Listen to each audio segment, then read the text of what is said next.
मेरा नाम संजीव कुमार है जी। मैं यहीं लाक्ष्य गृह पर जो गुरुकुल है, विद्यालय है, उसमें 26 वर्षों से लगातार पढ़ा रहा हूँ। अच्छा, यहाँ हिंडन का जलस्तर बढ़ गया, क्या कुछ नुकसान है लाक्ष्य गृह को, इसके बारे में बताएं। हिंडन का जो जलस्तर बढ़ रहा है, इससे पानी का जो बहाव इधर को है कटाव करता जा रहा है। इससे लगता है कि कुछ भी नुकसान हो सकता है, कितना भी कटान कर सकता है पानी। और इससे जो ये तो लगभग जो गुफा है, जो महाभारत कालीन है, आज से 5,500 वर्ष पूर्व पहले बनी थी। जब यहाँ षड्यंत्र रचा गया था, तब विदुर ने चलते हुए तब युधिष्ठिर से कहा था कि यदि जंगल में आग लग जाए तो कौन सुरक्षित होगा। तो तब उसने कहा था कि चूहा। तो उसका ये संकेत था कि आप वहाँ से निकलने का रास्ता बनाएं। तो उन्होंने एक कलाकार भेज दिया था, जो विरोचन नाम था। उसने इस गुफ़ा का निर्माण किया था और इस गुफ़ा के नज़दीक ही ये पानी लगभग टच हो रहा है। बिल्कुल यहाँ से 2-3 मीटर की दूरी पर पानी बचा हुआ है, 4 मीटर होगा केवल। अच्छा, क्या पहले भी इस तरह पानी आया है? सन 77 में जब ज़्यादा पानी आया था एक बार, लेकिन इतने नज़दीक तब भी नहीं आया था। पानी तो आया था, लेकिन इतना जल्द जब इतना नज़दीक नहीं आया था टीले के, जितना नज़दीक यहाँ अब पानी आया हुआ है। अच्छा, क्या पर्यटकों के लिए क्या कुछ यहाँ पर? पर्यटकों के लिए यहाँ चेतावनी दी गई कि उधर जाने की आवश्यकता नहीं है, क्योंकि उधर पानी का बहाव बहुत तेज़ है, इसलिए इधर कोई नहीं आ सकता। तो किसी से, शासन प्रशासन से किसी से आपने गुहार लगाई है? अभी तक हमने किसी प्रशासन से तो नहीं बातें की है, नहीं कोई इस तरह का व्यक्ति। अब आप लोग आए हैं तो आपको हमने ये दृश्य दिखाया और इसकी शिकायत भी कर रहे हैं कि इसका हमें सुरक्षित होना चाहिए, इससे बचाव होना चाहिए।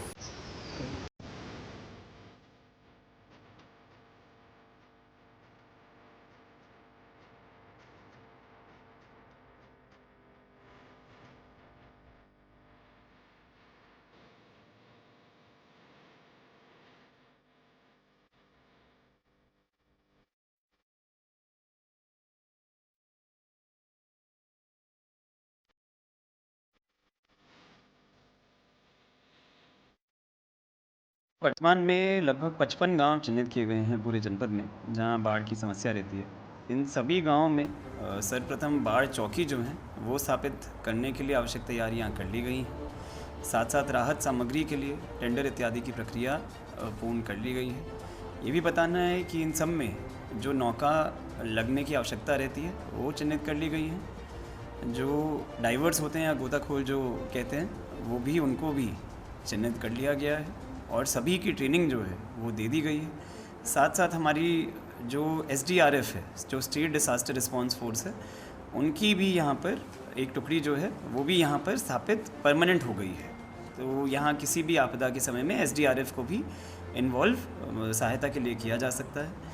साथ साथ हमारे जो अनाउंसिंग सिस्टम्स हैं, PA सिस्टम्स हैं, रामघाट पर भी वार्निंग जो है वो सबको दी जा चुकी है। रामघाट पे जो हमारे बैरियर्स थे, जो पिछली बार नुकसान हुआ था रामघाट पे इंफ्रास्ट्रक्चर को बाढ़ से, हमने अपने बैरियर्स भी इस समय वर्तमान में वहाँ से शिफ्ट कर लिए हैं और सिंचाई विभाग को बताया गया कि वहाँ टेम्परेरी बैरियर्स इस प्रकार के लगाएं जो बाढ़ में प्रभावित ना हो। और सभी लोगों से मेरा आग्रह है कि इस समय जो है, चाहे वो कहीं नदी हो, झरना हो या इत्यादि, वहाँ पे थोड़ा सावधानी रखें। वहाँ बहुत बीच में ना जाएं, एकदम से जो बहाव की स्थिति आती है तो उससे कहीं ना कहीं हादसा होने की संभावना बनी रहती है। तो मेरा सबसे अनुरोध है, सावधानी बरतें। जैसा आप जानते हैं, बारिश का प्रभाव अब कम है।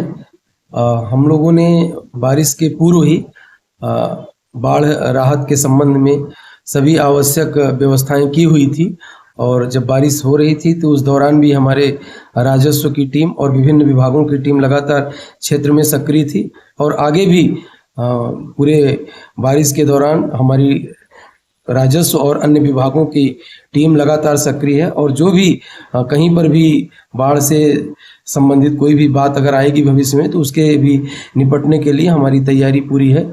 और हम लोगों को बस यही जागरूक करना चाहेंगे कि बाढ़ के समय में या बारिश के समय में नदियों के किनारे या नहरों के किनारे बहुत आवश्यकता होने पर ही जाएं, अन्यथा न जाएं।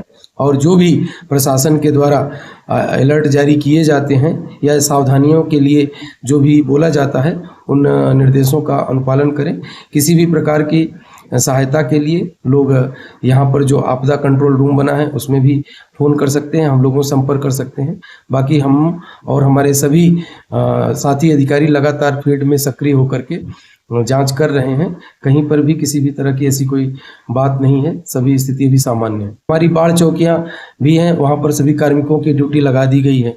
जो हमारा बंधा है उस बंधे का भी लगभग 90% कार्य सिंचाई विभाग के द्वारा करा दिया गया है और जो उसका कार्य बचा है लगातार उसका कार्य कराया जा रहा है।